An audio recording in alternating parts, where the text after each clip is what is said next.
श्री स्वामी समर्थ. श्रावणातील प्रत्येक शनिवारी आपल्याला इथे काळे तीळ अर्पण करायचे. हे तीळ अर्पण केल्यामुळे आपल्याला सर्व इच्छा पूर्ण होणार. तर आपल्याला काय करायचं, एक तांब्याचा कळश घ्यायचा, त्यामध्ये शुद्ध पिण्याचं पाणी भरून घ्यायचं. त्या पाण्यामध्ये आपल्याला एक बेलपत्र टाकायचं आहे, लाल किंवा पिवळं चंदन टाकायचं, एक चमचाभर आपल्याला गाईचं कच्चं दूध टाकायचं, एक चमचा काळे तीळ टाकायचे.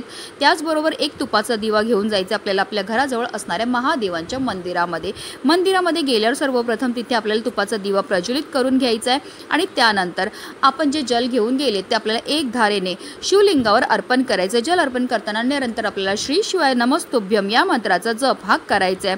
त्यानंतर जर तुम्ही पांढरी फुलं घेऊन गेले असतील, पांढरी मिठाई घेऊन गेले असतील, भस्म घेऊन गेले असतील तर तो आपल्याला अर्पण करून घ्यायचं आणि शिव मंदिरामध्ये बसूनच आपल्याला एक माळ श्री शिवाय नमस्तुभ्यम किंवा ओम नमः शिवाय किंवा नमः शिवाय या मंत्राचा जप करायचा आणि एक वेळा आपल्याला शिव दारिद्र्य दहन स्तोत्राचं पठण करायचं आहे. हर हर महादेव.